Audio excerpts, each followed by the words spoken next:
Yes, good afternoon, ladies and gentlemen. Welcome back to the channel. Hope everyone is doing well on this rainy Friday afternoon. Weather's super glum over here. Just want the sun to come back. Just come back, sun. Come back. But we are back. At least we'll stick around, unlike the sun.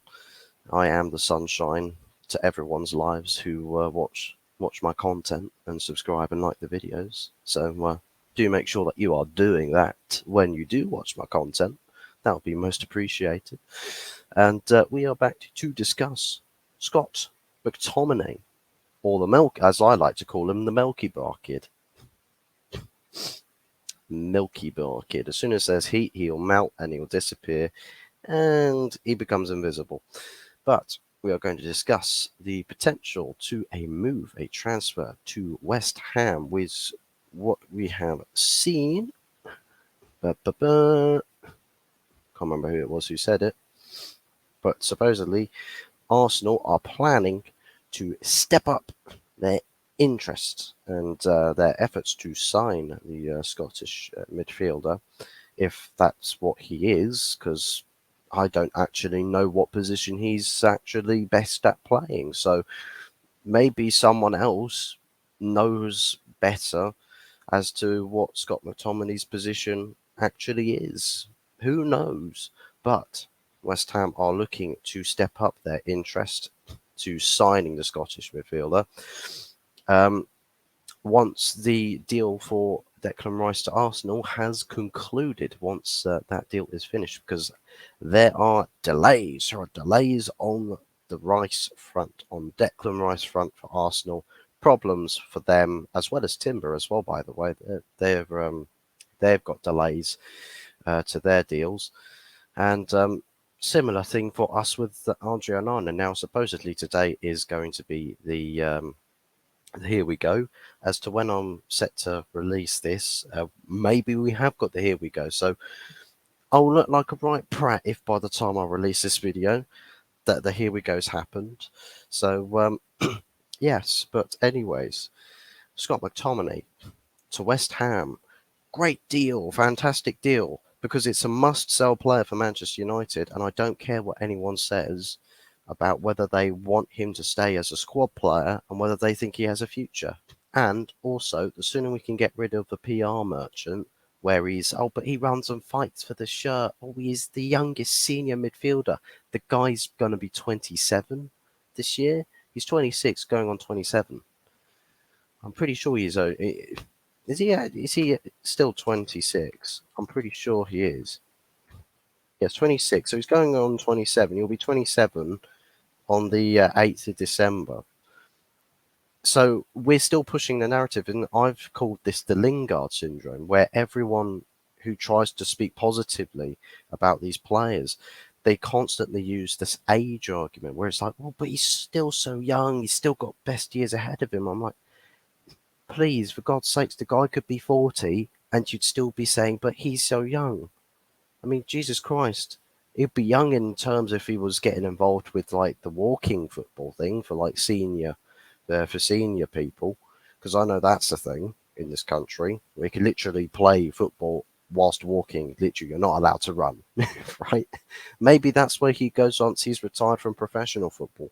But I'll tell you what, I'll guarantee you this club, if it still has this mediocrity thing going on with its board and the Glazers are still here for whatever reason, by the time Scott hits 40, there'll still be someone somewhere in the United board talking about Scott McTominay saying, oh, but he's still quite a young bloke, we might want to give him a contract extension for an extra year. Seriously, just get it out of your system, because it's just toxic. It's absolutely toxic, and it's one of the biggest reasons as to why this club is in the gutter. Is not just the case that Manchester United's board or the people who run the shop, right, having the most senseless taste for talent whatsoever, right? So they try and spin the narrative that there is quality hidden. They're gems, they're diamonds in the rough. We just got to put it under enough pressure and we'll see the diamonds come through. Like, seriously, they're nothing special. Nothing's going to happen. They're not going to blossom into these world-class players that the board keep trying to spin the narratives on. Seriously, it's like with Ten Hag's quotes. I was just like, please, talking about towing the club line, by the way, seeing his comments about, oh, when someone's talking about Andre and Arnaud, and it's just like, oh, but I'm happy with the players that I have here. Yeah, yeah, yeah. I'm happy with the players I have here. It's just like, no, Eric, trust me, we can read between the lines. You are not happy with what you have. Yeah, you are not happy with what you have. You don't have to lie to us. You don't have to lie to us. We know the truth, right? We know the truth.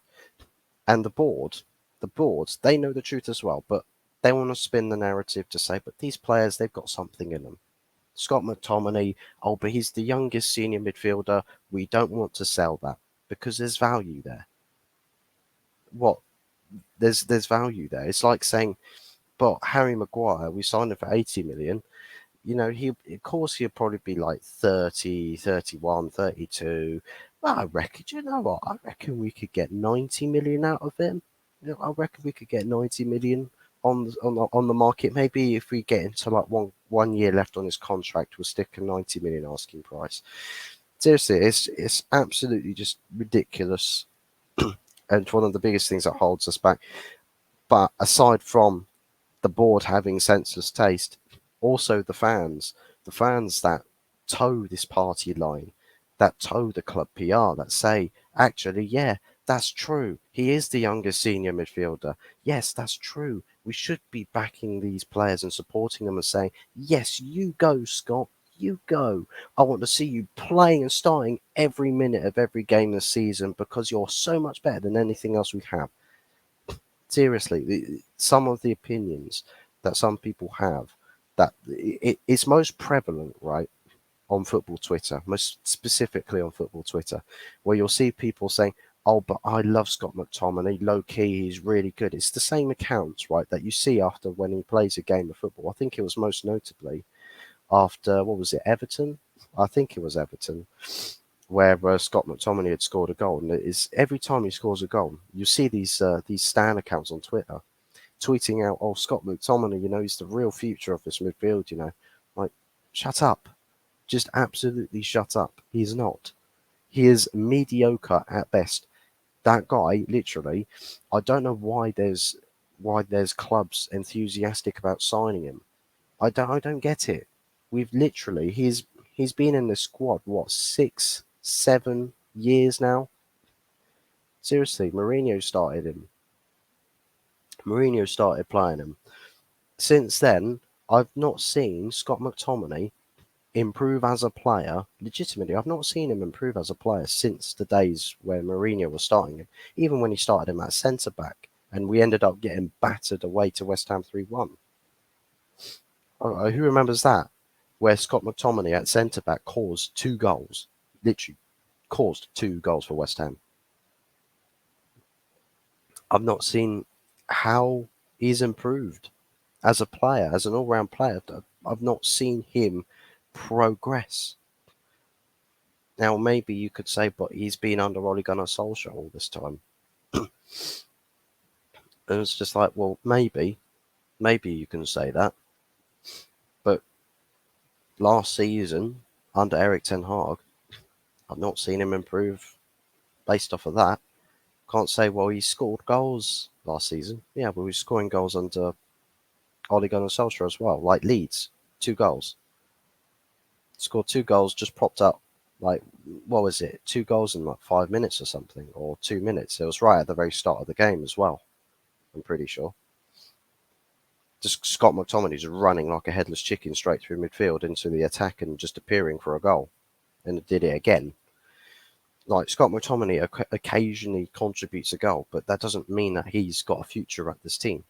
So for me, if West Ham want him, take him. Please, I beg you. Take this guy, and you might as well take Harry Maguire as well. Take Harry Maguire as well. I know you ain't going to get. I know it's next to impossible for them to get Harry Maguire as well, because you'd have to stick £50 million asking price. I mean, using Glazonomics here as well, I'll tell you what could happen. West Ham bid 50 million for Harry Maguire with a 50 million pound asking price. They'll probably turn around and say, actually, you know what? We kind of want 60 million. Glazonomics, Glazonomics, Glazonomics. It seriously, it just takes the ever-loving piss. But anyways, let me know your thoughts and feelings about Scott McTominay below. Do you love the Milky Bar kid? Do you want him to stay at your club? Or do you want pastures new and you want to actually take this squad level up to the next level and sell him off to the highest bidder or to whoever we can actually get him offloaded to? Let me know your thoughts and feelings in the comment section below. Smash a like on the video if you haven't done so already, and we'll see you in the next one. Also, don't forget to subscribe. We're on the road to 30 subs, by the way. We're on the road to 30 subs. Come on, get us up to 30 subs, people. We'll see you in the next one. Goodbye for now.